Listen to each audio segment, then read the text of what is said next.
My name is Campbell, and at 68 years old, I thought I had seen it all. After a lifetime of hard work, I wanted to give my only daughter Amanda something special, a $1.2 million luxury home where our family could grow together.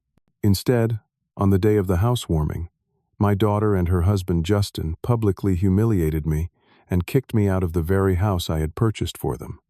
7 days later, Amanda called in a panic about being evicted. Before I tell you how my own flesh and blood broke my heart on what should have been a celebration, take a moment to like and subscribe if you've ever sacrificed everything for someone you love. I never had much growing up in a small town outside of Boston. My father worked at the local factory, and my mother cleaned houses for the wealthy families across town. They taught me the value of hard work, and I carried that lesson throughout my life. By the time I was 16, I was juggling school with 3 part-time jobs, washing dishes at a diner, delivering newspapers, and helping at the local hardware store on weekends. After high school, I skipped college and went straight into construction. I started as a laborer, learning every aspect of the trade from the ground up. Days were long and the work was backbreaking, but I saved every penny. By 25, I had enough to start my own small contracting business. Those early years were touch and go, but I built a reputation for honest work and fair prices. I met my wife Margaret when I was renovating her parents' kitchen. She was the most beautiful woman I had ever seen, with kind eyes and a smile that could light up the darkest room. We married after just 6 months. 3 years later, our daughter Amanda was born, the happiest day of my life. For 8 wonderful years, we were the perfect family. Margaret stayed home with Amanda while I grew the business into one of the largest construction companies in the state. We weren't rich, but we were comfortable, and more importantly, we were happy. Then came the diagnosis: aggressive breast cancer. Within 6 months, Margaret was gone, leaving me alone with our 8-year-old daughter. I was devastated, but I couldn't fall apart. Amanda needed me more than ever. Those years raising Amanda alone were challenging but rewarding. I made sure never to miss a school play or parent-teacher conference, even if it meant rescheduling important business meetings. On weekends, we'd go hiking or fishing, or sometimes just sit at home watching movies with homemade popcorn. Amanda became my whole world, and I did everything in my power to make sure she never felt the absence of her mother too keenly. As Amanda grew into a teenager, our relationship remained strong. Unlike many of her friends who rebelled against their parents, Amanda and I maintained an open, honest connection. We talked about everything from school troubles to boy problems. I was strict when necessary, but always fair. I wanted her to grow into a strong, independent woman, just like her mother. My business continued to thrive throughout these years. By the time Amanda was ready for college, Campbell Construction had contracts with major developers across 3 states. I had created something from nothing, but my greatest pride was still my daughter. Amanda was accepted to an Ivy League university with a partial scholarship. I gladly paid the rest of her tuition, room, and board, and gave her a generous monthly allowance. I wanted her to focus entirely on her studies without worrying about money. This was the education I never had, and I believed it would set her up for a successful future. It was during her junior year that Amanda met Justin. She brought him home for Thanksgiving, and I was initially impressed. He was studying business, dressed well, spoke eloquently, and seemed to treat Amanda with respect. He came from a wealthy family and had connections that I thought might help Amanda in her future career. When he asked about my business, he seemed genuinely interested, asking intelligent questions that showed he understood the industry. After graduation, they dated for another year before Justin proposed. I spared no expense on their wedding: 300 guests at a beautiful country club, top-shelf liquor, a 7-tier cake, and a renowned band. I wanted my little girl to have the wedding of her dreams. The total cost came to nearly $100,000, but seeing Amanda's happiness made every penny worthwhile.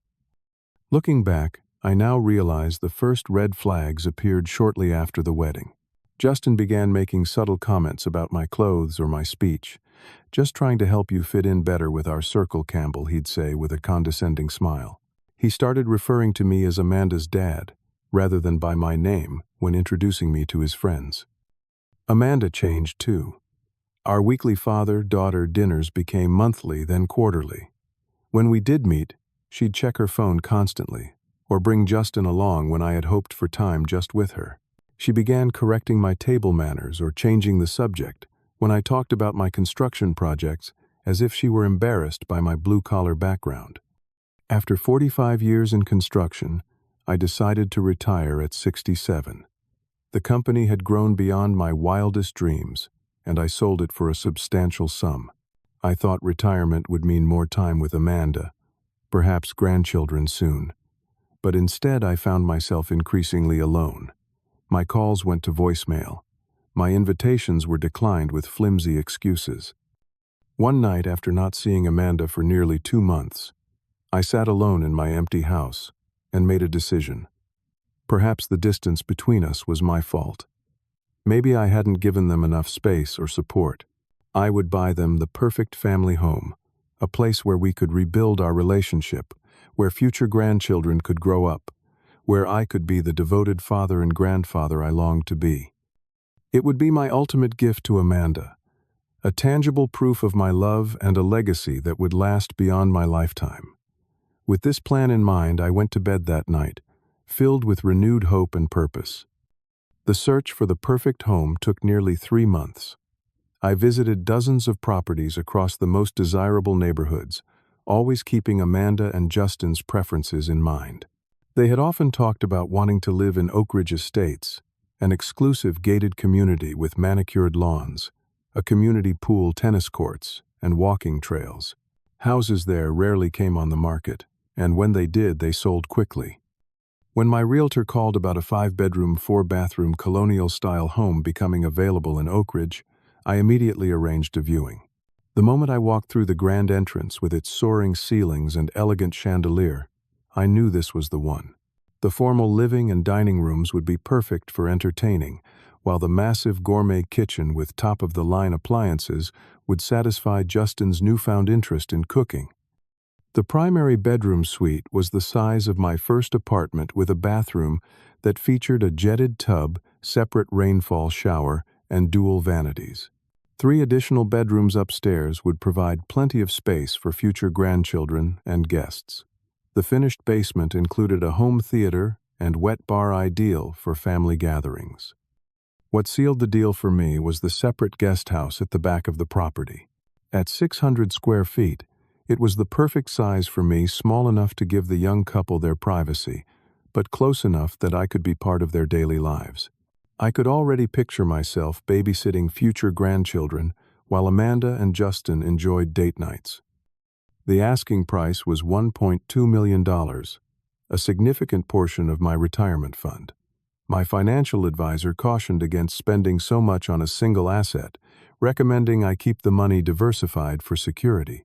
But this wasn't just an investment in property, it was an investment in my relationship with my daughter. No amount of money in the bank could replace that. I made a cash offer slightly above asking price to ensure I got the house, and it was accepted within hours. The next 6 weeks were a flurry of inspections, paperwork, and closing procedures. Throughout this process, I kept the purchase a complete secret from Amanda and Justin. I wanted to see the genuine surprise and joy on their faces when I revealed my gift. With the keys finally in hand, I turned my attention to making the house perfect before the big reveal. I hired an interior designer to furnish the entire property, giving her photos I had secretly taken at Amanda and Justin's apartment to ensure the new decor would match their taste. Modern but comfortable, elegant but not stuffy. These were my instructions to the designer. No expense was spared on furniture, artwork, and accessories. In addition to the new furnishings, I carefully selected family heirlooms and meaningful pieces to place throughout the home. Margaret's antique writing desk went into the home office. The rocking chair where I had spent countless nights soothing baby Amanda was placed in what I hoped would soon be a nursery. The dining table, where our little family of 3 had shared thousands of meals, took center stage in the breakfast nook. For my own small guest house, I kept things simple: a comfortable bed, a small sitting area, and a kitchenette. I didn't need much space or fancy things. Being close to my daughter and her future family would be luxury enough for me. As move-in day approached, I worked with my lawyer to prepare the deed and transfer paperwork. This is where I made my first crucial mistake, a mistake born of love and trust rather than caution. My lawyer suggested putting certain protections in place, a life estate for myself in the guest house, or keeping my name on the deed alongside theirs. But I was so eager to make a clean, complete gift that I insisted on putting the house entirely in Amanda's name. My lawyer reluctantly agreed, but included a special clause that would later prove invaluable. The clause stated that while Amanda would own the property outright, there was a restrictive covenant preventing any borrowing against the property's equity for 5 years without my written consent. At the time, this seemed like a minor protection, just a way to ensure they didn't immediately flip the property for profit. I never imagined it would become so important. With the legal work complete and the house fully furnished, I arranged for the utilities to be turned on and stocked the refrigerator and pantry with all their favorite foods. I hung their wedding photos on the walls and placed fresh flowers in every room. The final touch was a large red bow on the front door, just like in those commercials where someone surprises their spouse with a new car. The evening before the housewarming, I walked through each room one last time. Everything was perfect. I imagined the years of birthdays, holidays, and ordinary days that would unfold within these walls. This house would be where Amanda's children would take their first steps, where family traditions would be born, where my daughter and I would rebuild the closeness we had somewhat lost. I went to sleep in the guest house that night, with a heart full of anticipation. Tomorrow would be one of the most important days of my life. I could hardly wait to see Amanda's face when she realized what I had done for her. The morning of the housewarming, I woke up at dawn too excited to sleep any longer. I spent hours making sure everything was perfect, freshening the flowers, adjusting picture frames, double-checking that the champagne was chilling properly. By noon, the caterers arrived to set up a beautiful spread in the dining room. I had invited about 20 people, close family friends and relatives, who had known Amanda since childhood. I wanted them to share in this special moment. I dressed carefully in a new suit I had bought, specifically for the occasion, a dark blue Brooks Brothers that Amanda had once mentioned would look good on me. At 2 o'clock, the guests began arriving all in on the surprise. Everyone parked their cars a block away, so Amanda and Justin wouldn't be suspicious when they arrived. I had told Amanda and Justin that I was hosting a small retirement party at my new address and asked them to come at 3 o'clock. At 2:55, my heart nearly pounded out of my chest when I saw their car pull into the driveway. I positioned myself at the front door, red envelope in hand containing the deed and house keys.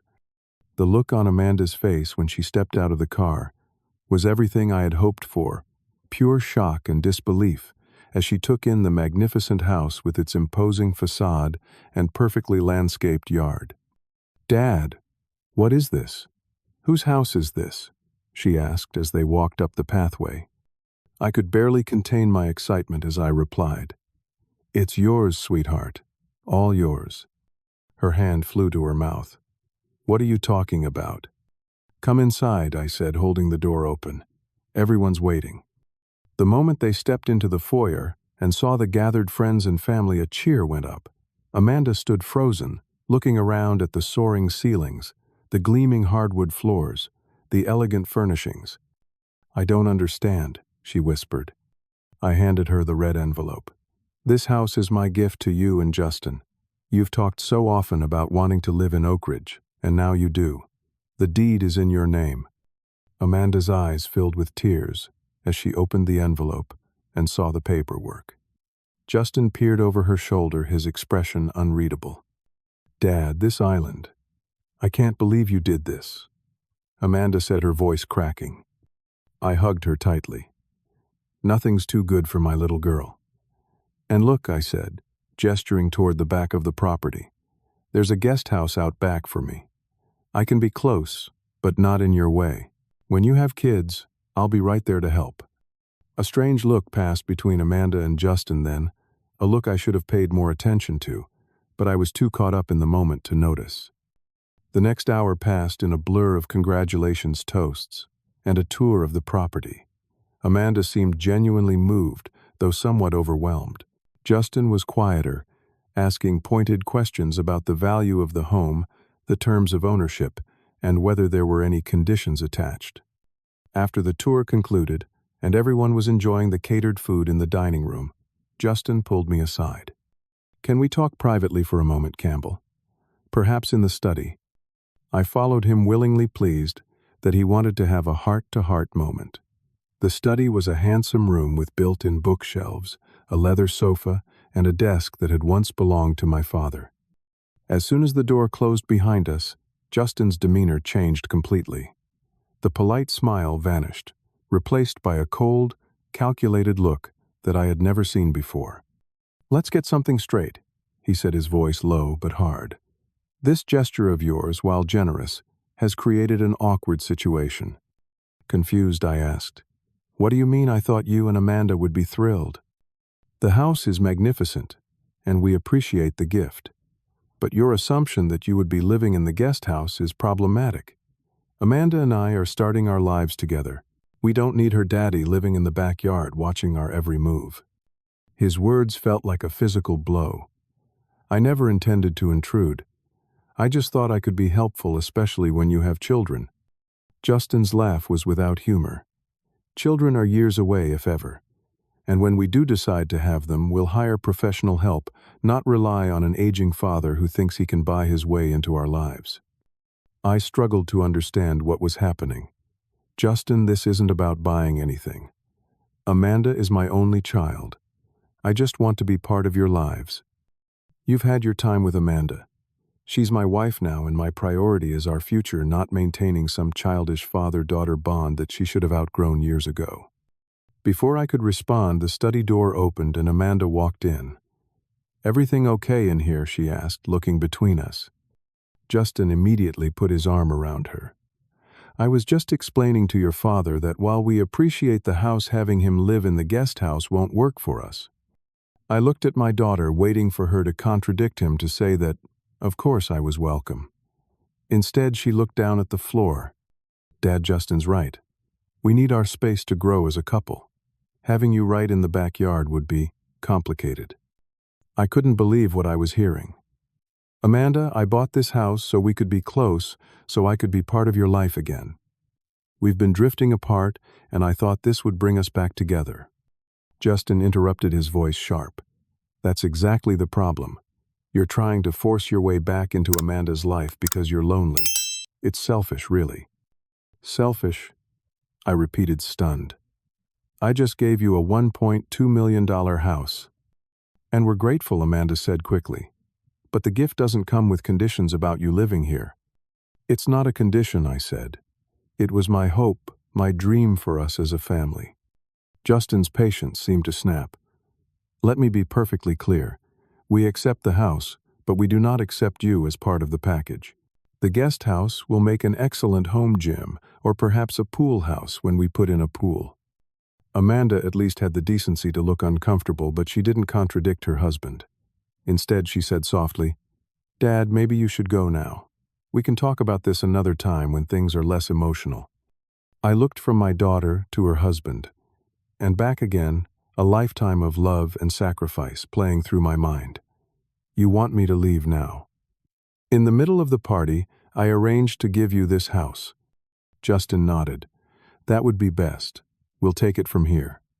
Amanda wouldn't meet my eyes.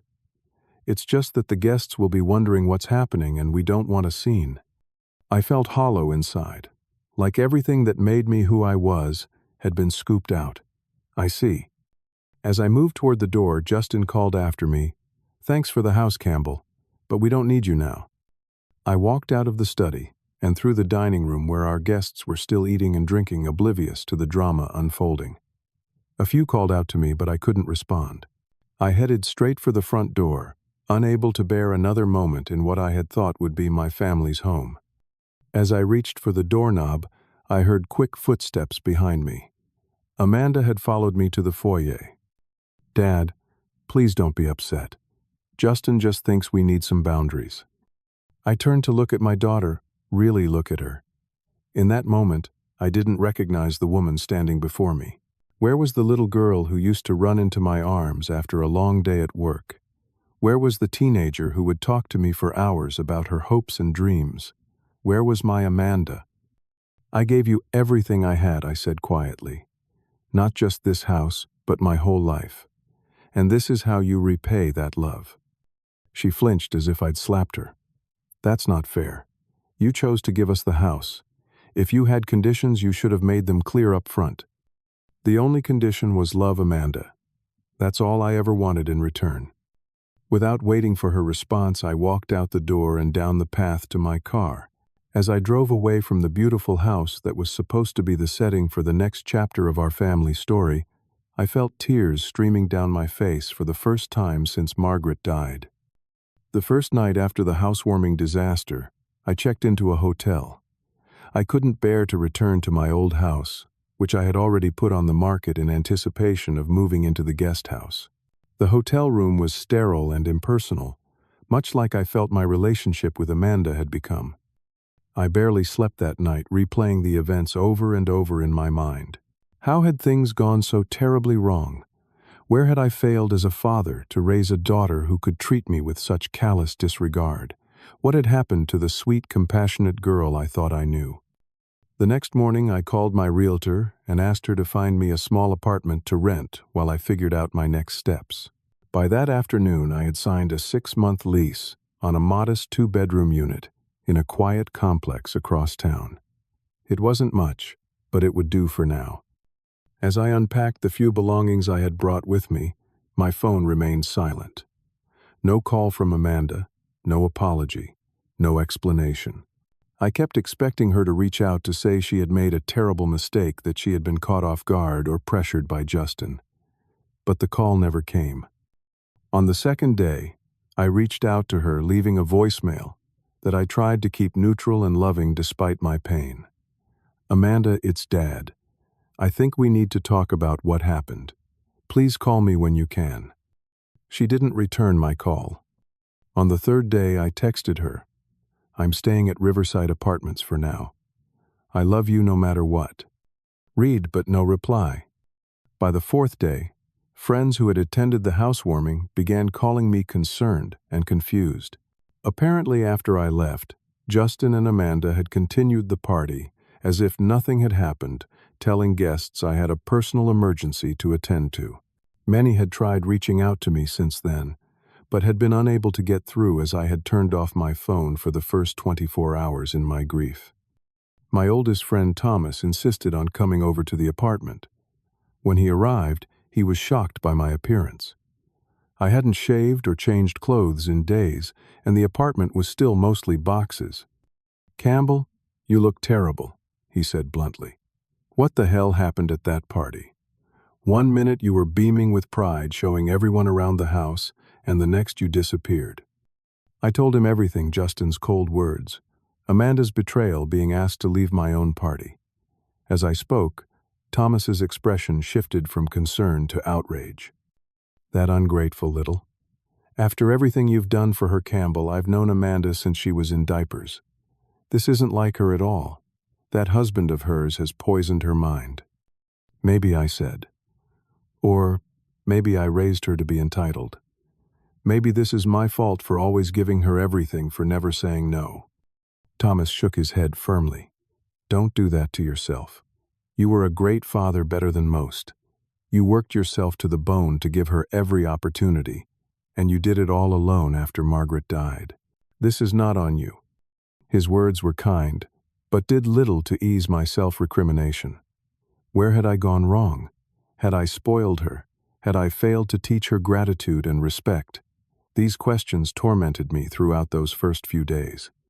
On the 5th day, I finally called my lawyer, Richard, who had handled the house purchase and transfer.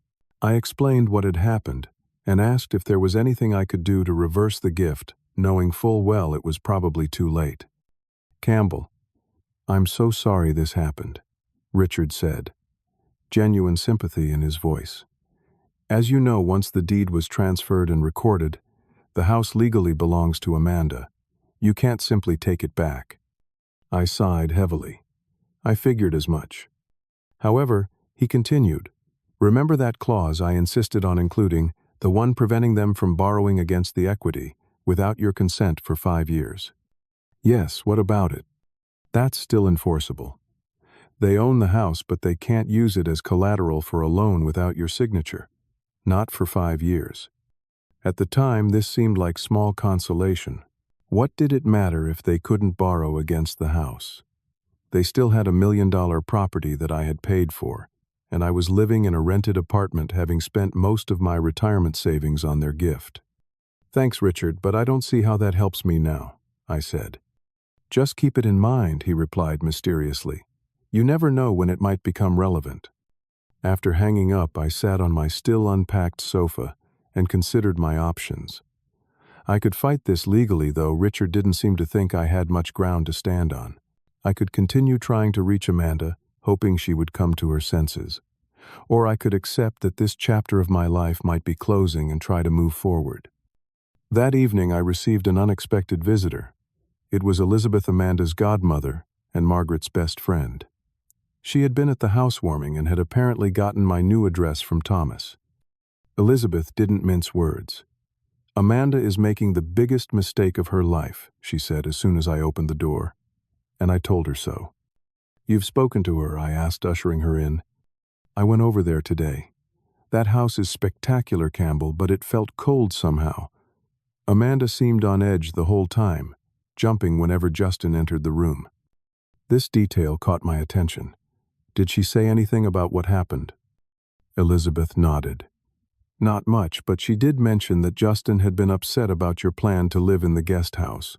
She said he felt it would complicate their financial plans, whatever that means." Financial plans.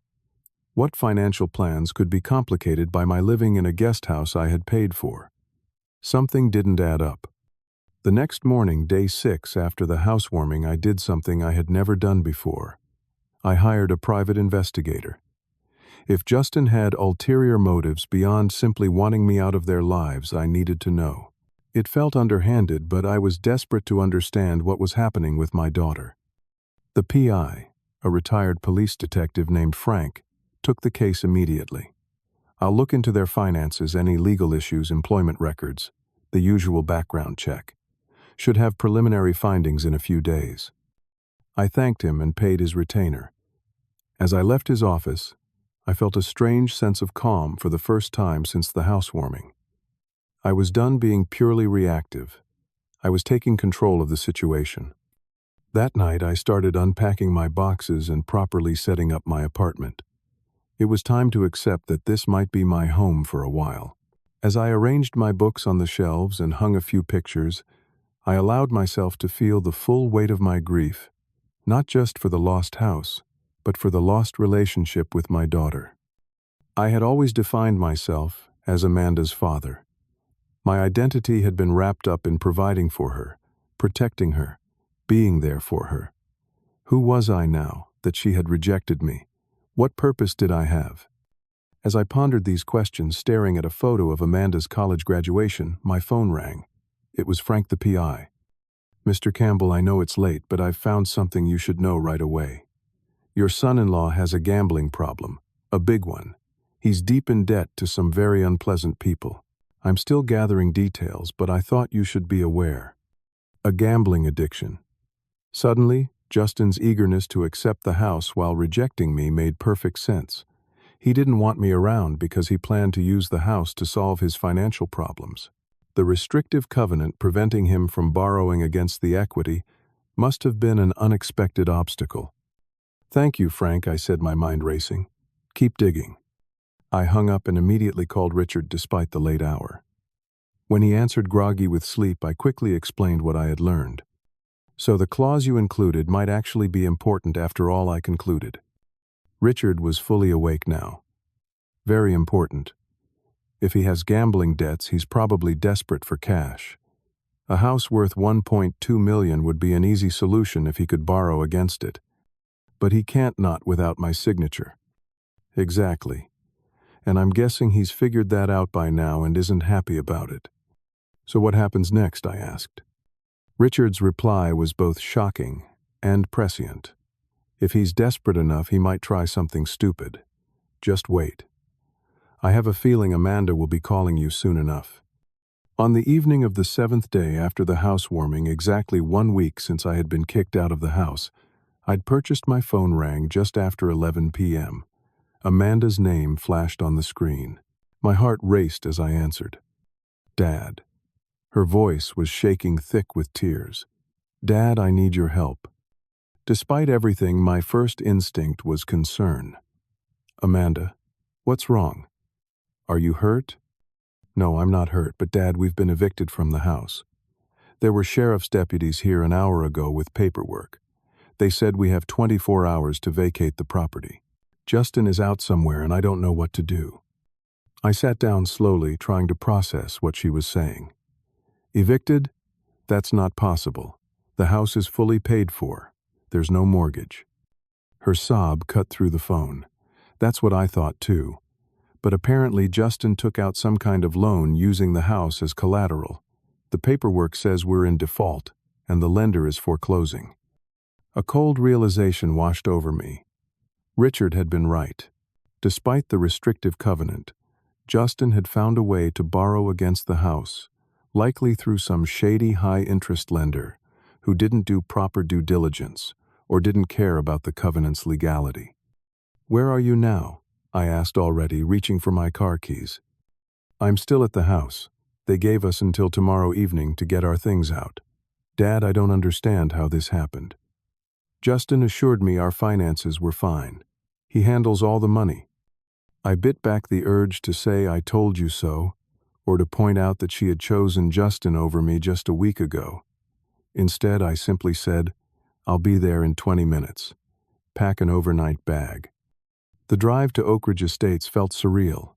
Just 7 days earlier, I had driven this same route, brimming with excitement and hope.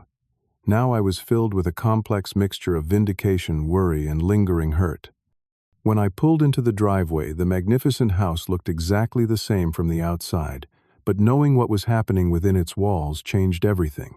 Amanda was sitting on the front steps, a small suitcase beside her, her face blotchy from crying. She stood as I approached, looking uncertain whether to hug me or maintain distance. I made the decision for her, pulling her into a tight embrace. Despite everything, she was still my daughter, and I still loved her. I'm so sorry, Dad, she whispered against my shoulder. I'm so sorry. Let's go inside and figure this out, I said, releasing her. Have you reached Justin? She shook her head as we entered the house. He's not answering his phone. He left this morning saying he had meetings all day, but he should have been home hours ago. The interior of the house was already showing signs of chaos: boxes, half-packed drawers, left-open clothes strewn across furniture. Amanda led me to the kitchen where eviction papers were spread across the island counter. I picked up the documents and began reading. It was worse than I had imagined. Justin had somehow obtained a $300,000 loan at an astronomical interest rate, using the house as collateral despite the covenant. The lender, an entity called Coastal Investment Group, had accelerated the loan after several missed payments, demanding full repayment. When that didn't happen, they began foreclosure proceedings. Amanda, I said carefully, did you sign anything regarding a loan on this house? She shook her head. No, nothing. Justin handles all our finances. He said it was easier that way since he has the business background. So your signature isn't on any loan documents? Not that I know of. She paused, a horrible thought clearly crossing her mind. Unless he forged my signature. Could he do that? I didn't answer directly. Amanda, there's something you need to know about Justin. I've recently learned some disturbing information. Over the next half hour, I gently explained what the private investigator had discovered about Justin's gambling addiction, his mounting debts, and his increasingly desperate financial situation. With each revelation, Amanda's expression shifted from disbelief to shock to devastation. I had no idea, she whispered when I finished. None at all. How could I not know something this important about my own husband? People with addictions become expert at hiding them, I said. And Justin is particularly skilled at manipulation and deception. Amanda's phone rang, startling us both. Justin's name appeared on the screen. She answered on speaker. "Where are you?" she demanded, anger replacing her earlier despair. "Do you know there are eviction notices all over our door?" Justin's voice was slurred, suggesting he had been drinking. "Calm down, babe. It's just a misunderstanding. I'll sort it out tomorrow." A misunderstanding. The sheriff's deputies didn't seem to think so. They said, "We have to be out by tomorrow night. Did you take out a loan against the house without telling me?" There was a long pause before Justin replied, his tone suddenly cold. "Your father was supposed to be out of the picture. That damn covenant he snuck into the deed ruined everything. I had to go to alternative lenders, and yes, things got complicated." "Complicated?" Amanda's voice rose. "We're losing our home after just 1 week. How could you do this?" "I had debts that needed to be paid," Justin said flatly. "Important people who don't take no for an answer. The house was our ticket to solving everything. It still can be if your father will just sign off on a proper bank loan." I leaned toward the phone. "Justin, this is Campbell. You're not getting another penny from me, and you're not getting my signature on anything." There was a sharp intake of breath on the other end. "You. I should have known you'd slither back the moment things got tough. This is all your fault. If you had just given us the house free and clear without your manipulative conditions, none of this would have happened." "The house was free and clear," I replied evenly. "The only condition was that you couldn't borrow against it for 5 years. A condition you apparently found a way around with disastrous results." "Whatever. Amanda, don't listen to him. I'll fix this. I always do." Amanda was shaking her head, though Justin couldn't see her. "No, Justin. You can't fix this. You've been lying to me about everything. Our finances, your gambling, this loan. It's over. Don't come back to the house. I won't be here anyway." "Don't be dramatic," Justin scoffed. "Where would you go?" Amanda looked at me, a question in her eyes. I nodded. "I'm going to stay with my father," she said firmly. "The father who has always been there for me, even when I turned my back on him. The father who tried to give us everything while you were busy gambling it all away." Justin's laugh was ugly. "Fine. Run back to Daddy. You'll come crawling back when you realize how boring life is without me." "Goodbye, Justin," Amanda said, ending the call. She sat heavily on a kitchen stool, staring at the eviction papers. "What do we do now, Dad? I've lost everything, my home, my marriage, my dignity." This was the moment I had been waiting for, the moment when I could have laid on the guilt, said "I told you so," or demanded apologies and promises. But looking at my daughter's devastated face, I knew that approach would only push her away again. Instead, I took her hand and said gently, but firmly, "Amanda, you haven't lost everything. You've lost a house you had for a week and a husband who lied to you. But you still have your health, your education, your intelligence, and yes, you still have me. But things will be different now." She looked up, surprised by my tone. "Different how?" "I'll help you through this, but not by simply giving you another house or writing another check. You're 32 years old, and it's time you learned to stand on your own feet.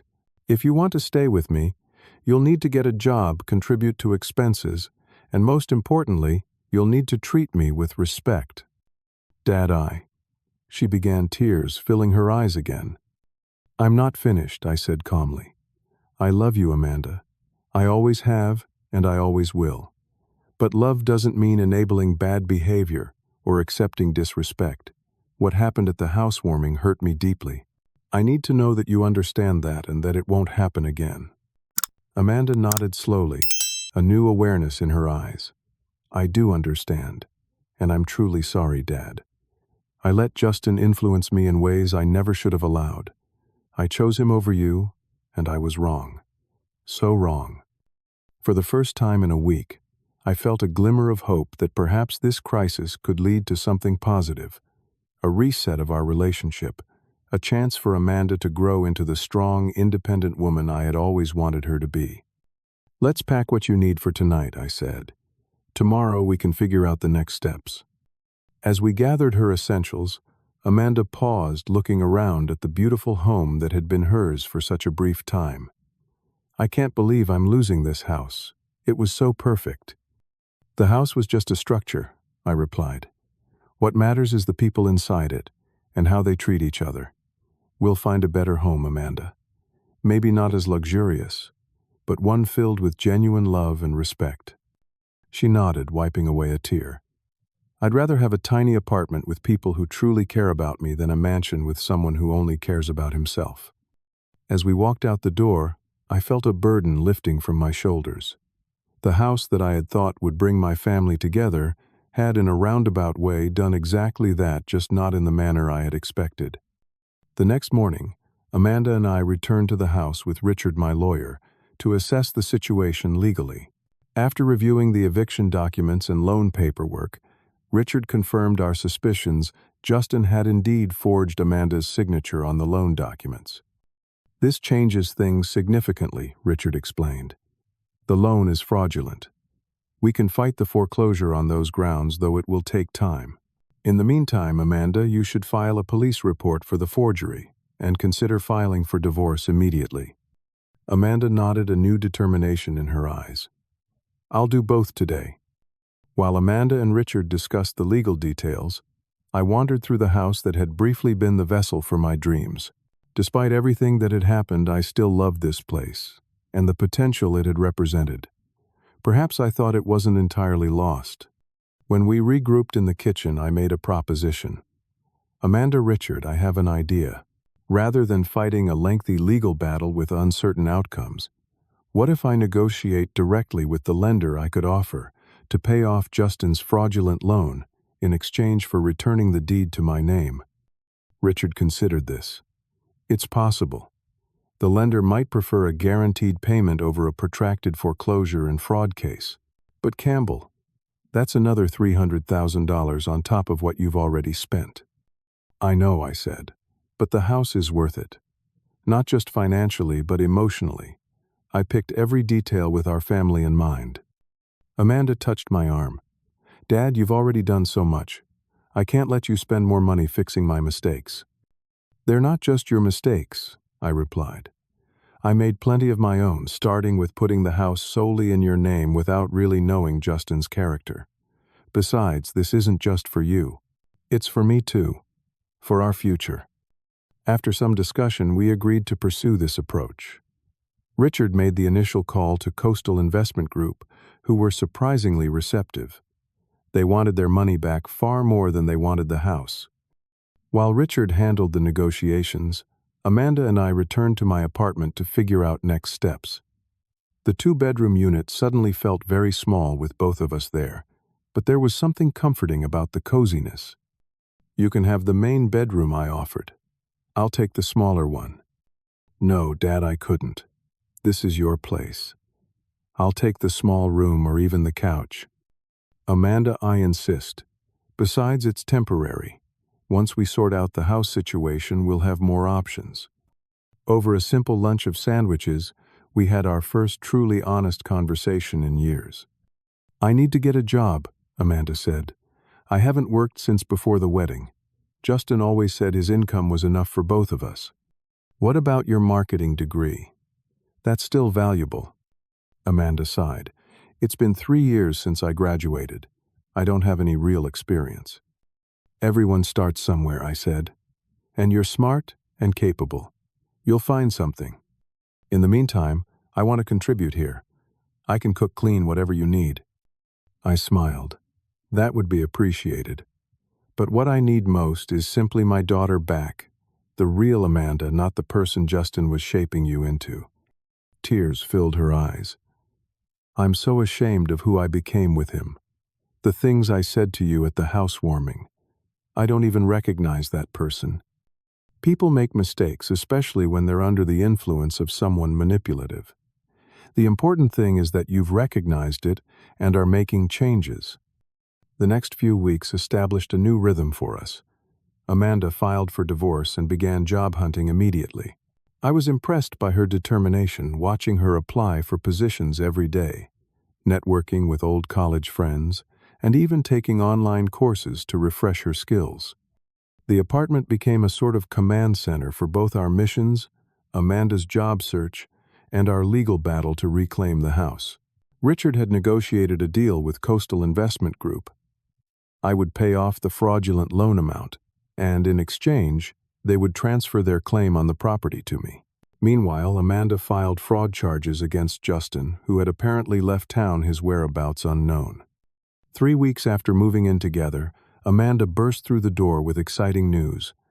"Dad, I got a job. It's an entry-level marketing position at Meridian Healthcare. The pay isn't amazing, but it's a start." I hugged her tightly, genuinely proud. "That's wonderful. When do you start?" "Next Monday.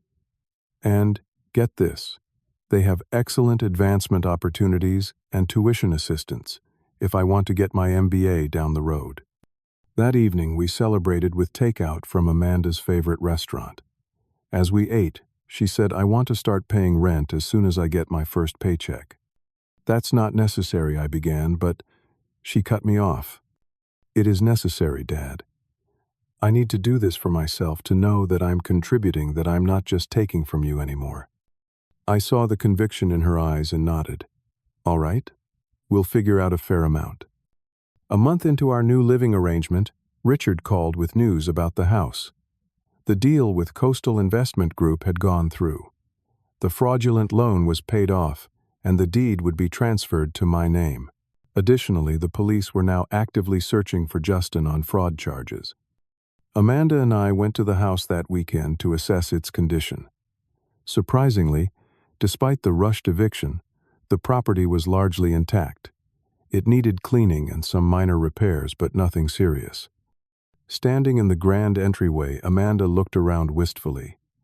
"I was such a fool to not appreciate what you were trying to do with this place." "We both made mistakes," I said, "but now we have a chance to start fresh." "So what happens now?" she asked. "Will you sell it?" I had been thinking about this question for weeks. "No, I don't think so. This house was meant to be a family home. I still want that, just with different terms than before." "What kind of terms?" "I'm going to keep the house in my name, but I'd like you to live here with me if you want to. Not as a dependent, but as an equal partner. You'll pay a fair rent based on your income, and we'll split the utilities and maintenance costs." Amanda considered this. "That seems reasonable. But what about when I eventually want my own place, or if I meet someone new?" "Then you'll move on with my blessing. This arrangement isn't forever, Amanda. It's a transition to help both of us heal and rebuild. When you're ready for true independence, I'll support that completely." She smiled, the first genuine smile I'd seen in a long time. "I'd like that, Dad. Thank you." 2 months after Amanda started her job, we moved back into the house with our new agreement in place. We established clear boundaries and expectations.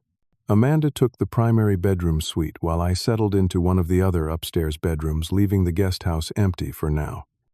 The first few months weren't without challenges. We had to relearn how to live together as adults, respecting each other's privacy and independence. There were occasional disagreements about household responsibilities or social plans, but we worked through them with open communication. What amazed me most was watching Amanda blossom. Without Justin's negative influence, she rediscovered her confidence and ambition. She excelled at her job, receiving a promotion after just 6 months. She made new friends through work and reconnected with old ones who had been pushed aside during her marriage. She even started therapy to process the manipulation she had experienced and develop healthier relationship patterns. As for Justin, he eventually surfaced in Las Vegas, was arrested, and faced charges for fraud and forgery. Amanda's divorce was finalized, with Justin receiving nothing from the settlement due to his criminal actions. 9 months after moving back into the house, Amanda came to me with a proposal of her own. "Dad, I've been saving and I think I'm ready for my own place. Nothing fancy, just a small condo closer to my office. I found one I can afford with my salary and the little bit I've managed to save." My heart squeezed a little at the thought of her leaving, but I was also immensely proud. "That's wonderful, Amanda. I'd be happy to help with the down payment." She shook her head firmly. "No, Dad. I need to do this on my own. I appreciate the offer, but I need to know I can stand on my own 2 feet. I respected her decision, though I insisted on helping with moving costs and some furniture as a housewarming gift. Not a house this time, I joked, just a couch. The day Amanda moved into her modest but charming one-bedroom condo was bittersweet. As we carried in the last of her boxes, she turned to me with tears in her eyes. I couldn't have gotten here without you, Dad. Not just the roof over my head these past months, but your belief in me, your pushing me to be independent. I hugged her tightly. I'm so proud of the woman you've become, Amanda. Your mother would be too. As I drove home to the big house that now felt a little emptier, I reflected on the journey we had taken over the past year. What had begun as a devastating betrayal had transformed into an opportunity for growth, healing, and a more authentic relationship. The house that was meant to bring us together had done so, just not in the way I had originally envisioned. And perhaps that was the greatest gift of all. 1 year to the day after the disastrous housewarming party, I hosted a different kind of gathering at the house, a celebration of new beginnings. Amanda was there, of course, along with friends and family who had supported us through the difficult year. The atmosphere couldn't have been more different from that first party. There was a warmth and authenticity in the air, a sense that everyone present truly cared about each other. Amanda moved through the crowd with confidence, sharing stories about her recent promotion to marketing manager and her plans to start her MBA program in the fall. I watched her from across the room, marveling at the transformation. The entitled young woman who had kicked me out of my own gift a year ago was gone, replaced by someone stronger, kinder, and infinitely more self-aware. As the evening progressed, Amanda clinked her glass for attention. I want to make a toast, she announced to the gathered guests. To my father, who taught me the hardest and most valuable lesson of my life. All eyes turned to me. As Amanda continued, a year ago, I thought material things were the measure of love and success. I valued a luxury house over the person who had sacrificed everything to give it to me. I allowed someone toxic to come between me and the most constant source of love in my life. She took a breath, emotion evident in her voice. Dad, you could have given up on me when I rejected you. You could have walked away when I called in crisis. Instead, you showed me what unconditional love really means. Not endless giving, but the courage to let someone face consequences and grow from them. You helped me find myself again. There wasn't a dry eye in the room as Amanda and I embraced. The journey we had traveled together over the past year had transformed both of us. I had learned that sometimes the greatest act of love is not what you give materially, but the wisdom and space you provide for someone to become their best self. After the party, as Amanda helped me clean up, we sat on the back patio overlooking the garden that I had recently replanted. So any news on that condo you were looking at, I asked, referring to a slightly larger unit she had mentioned wanting to purchase. Amanda smiled. I got approved for the mortgage yesterday. All on my own with my own credit and income. Closing is next month. That's fantastic, I'm so proud of you. I couldn't have done it without what I learned this past year, she said. Financial independence, setting boundaries, recognizing manipulation, all skills I never developed because I was always taken care of. Sometimes being taken care of too much becomes a handicap, I reflected. I see that now. In trying to give you everything, I may have delayed your growth in some ways. Maybe, Amanda acknowledged. But you corrected course when it mattered most. That's what good parents do, they adapt and grow alongside their children. We sat in comfortable silence for a moment before Amanda asked, What about you, Dad? This house is still pretty big for just one person. Actually, I've been thinking about that. I'm considering downsizing to something more manageable and using the difference to travel. There are so many places your mother and I always talked about visiting. I think that sounds perfect, Amanda said. But whatever you decide this time, it needs to be about what you want, not what you think others need from you. Her insight struck me. For most of my adult life, I had defined myself by what I could provide for others, particularly for Amanda. My identity had been wrapped up in being the provider, the giver, the safety net. Learning to prioritize my own needs and dreams was a new skill I was still developing at 68. I've also been seeing someone I admitted somewhat shyly. Elizabeth introduced me to her friend, Charlotte. We've been having dinner once a week for the past 2 months. Amanda's face lit up. Dad, that's wonderful. Why haven't you mentioned her before? I wasn't sure how you'd feel about it, and it's still very new. I feel great about it. You deserve companionship and happiness. When can I meet her?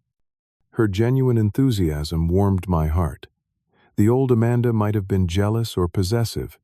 This new Amanda wanted my happiness as much as I wanted hers. Over the next few months, life continued to evolve for both of us. Amanda closed on her new condo and threw a small housewarming party, a modest gathering with homemade food and meaningful conversations so different from the lavish, superficial event of the previous year.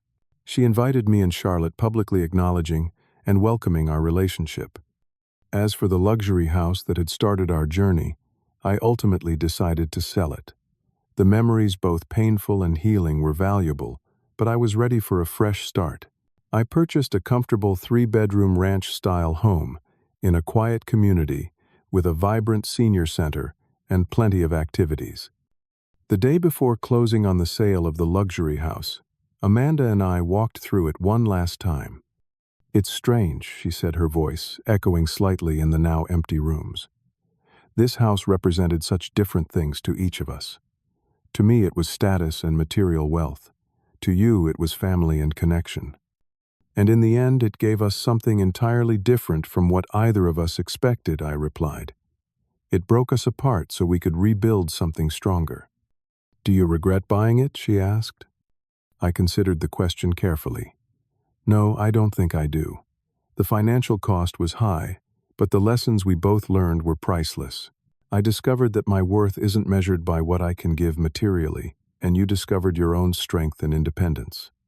I just wish the lesson hadn't been so painful for you, Amanda said softly. The most valuable lessons often are painful. But look at us now. You're thriving in your career, buying your own home, considering dating again. And I'm finally living for myself, a bit more, traveling, enjoying Charlotte's company. As we stood in the foyer one last time, I felt a sense of closure. The dream I had for this house, a place where family bonds would strengthen and grow, had been fulfilled just through a much different path than I had envisioned. A month after selling the luxury house, Amanda called with unexpected news. She had run into an old college friend, Michael, at a professional networking event. They had reconnected, started dating, and things were going well. Unlike Justin, Michael had built his own successful small business, valued family, and treated Amanda with genuine respect. When I finally met Michael, the difference between him and Justin was night and day. Where Justin had been slick and superficial, Michael was authentic and grounded. He showed genuine interest in my construction background, asking thoughtful questions about building practices and business ethics. Most importantly, he related to Amanda as a partner, not a possession. 6 months into their relationship, Amanda brought Michael to my new home for Sunday dinner, a tradition we had established. After the meal, as Charlotte and Amanda cleared the dishes, Michael asked to speak with me privately.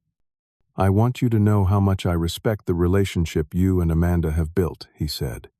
The way you supported her through that difficult time while still encouraging her independence really shaped who she is today. Thank you, I replied, touched by his observation. She did the hard work, though. She tells me she couldn't have done it without your tough love approach. Michael paused.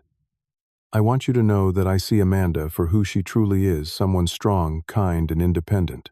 I'm not interested in changing her or coming between her and the people she loves. In that moment, I knew that Amanda would be all right. She had learned to choose wisely, to value character over charm, substance over style. The painful lesson of the luxury house and Justin's betrayal had given her discernment that no amount of fatherly advice could have instilled. As for me, my relationship with Charlotte blossomed into a genuine partnership between equals. We enjoyed traveling together, taking cooking classes, and volunteering at the local literacy center. At 69, I was discovering new facets of myself beyond the roles of provider and father. The wealth that I had once poured into material possessions and lavish gifts now funded experiences and education. I established a scholarship at the local community college for single parents pursuing construction trades. Amanda created a financial literacy program for women leaving abusive relationships, drawing on her own experience of financial manipulation. One evening, as Charlotte and I returned from a trip to the Grand Canyon, something Margaret and I had always planned to do but never managed, I found myself reflecting on the journey of the past 2 years. The house that I had thought would be my greatest gift to Amanda had indeed given her something precious, but not in the way I had intended. Through its loss, she had gained independence, wisdom, and self-respect, qualities that no amount of square footage or luxury finishes could provide. And I had received an unexpected gift as well, the freedom to redefine myself in the later chapters of my life, to discover joy beyond the narrow role of provider that I had occupied for so long. The true wealth, I realized, wasn't in the million-dollar home with its soaring ceilings and professional landscaping. It was in the authentic connections we had forged, the hard-earned wisdom we had gained, and the genuine respect that now flowed between us. The house I lost became the foundation for something much stronger, a relationship built on truth rather than obligation. Sometimes losing everything is the only way to discover what truly matters. Have you ever had to learn a difficult lesson about the true meaning of family, or discover that material gifts can sometimes come with unexpected consequences? I'd love to hear your stories in the comments below. Don't forget to like and subscribe if this story resonated with you, and share it with someone who might need to hear that sometimes the greatest gifts aren't things but the wisdom we gain through difficult experiences. Thank you for listening, and remember that it's never too late to rebuild what matters most.